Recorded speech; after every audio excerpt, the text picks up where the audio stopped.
తల్లిదండ్రుల మీద ప్రేమకి హద్దులుంటాయా?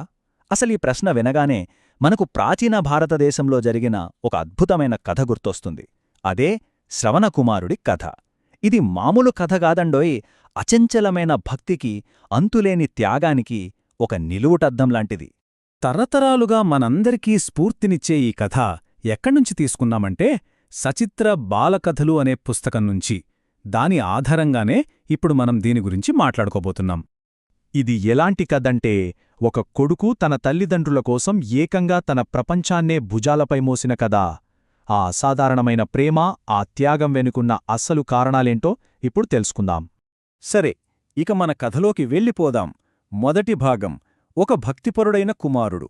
అసలు ఆ గౌరవానికి పునాది ఎక్కడ పడిందో చూద్దాం. ఇక్కడే మన హీరో శ్రవణకుమారుడు మనకు పరిచయమవుతాడు. ఒక చిన్న గుడిసె, అందులో శ్రవణకుమారుడు, అతని తల్లిదండ్రులు.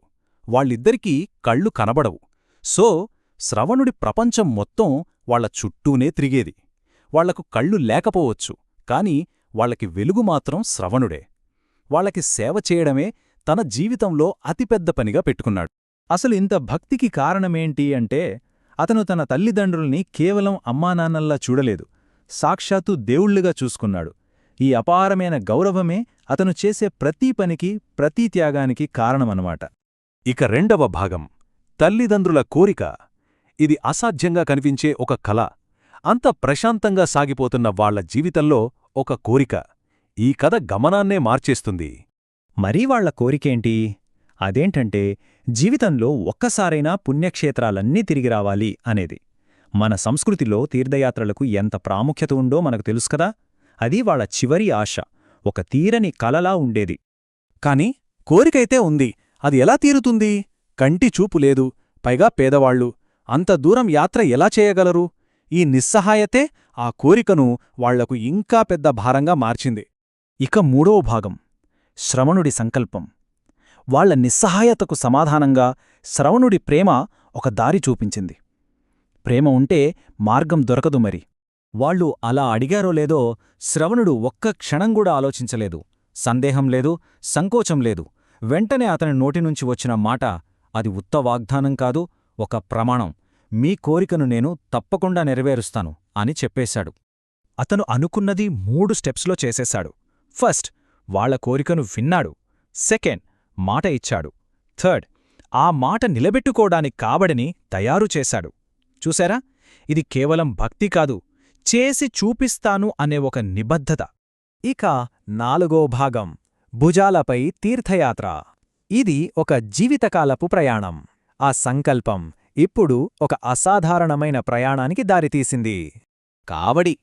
ఈ పదం బహుశా కొందరికి కొత్తగా ఉండొచ్చు. ఏమీ లేదండి, భుజం మీద పెట్టుకునే ఒక కర్ర, దానికి 2 చివర్లా 2 బుట్టలు కట్టి ఉంటాయి. బరువులు మోయడానికి వాడతారన్నమాట. ఒక్కసారి ఆ దృశ్యాన్ని ఊహించుకోండి.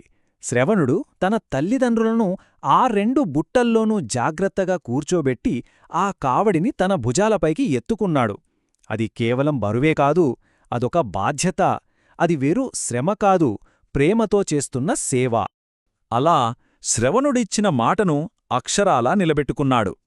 కాలినడకన తన భుజాలమీద తల్లిదండ్రుల్ని మోస్తూ దేశంలో ఉన్న పుణ్యక్షేత్రాలన్నీ వాళ్లకి చూపించాడు. ఇక చివరి భాగం, సేవ యొక్క అమర సందేశం, భక్తి యొక్క వారసత్వం. శ్రవణుడి ప్రయాణమైతే ముగిసింది, కాని అతను మనకందించిన సందేశం మాత్రం ఎప్పటికీ నిలిచిపోతుంది.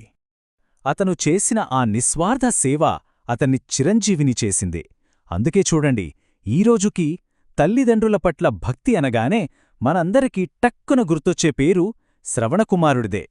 చివరికి ఈ కథ మనకొక గొప్ప నిజాన్ని చెబుతుంది.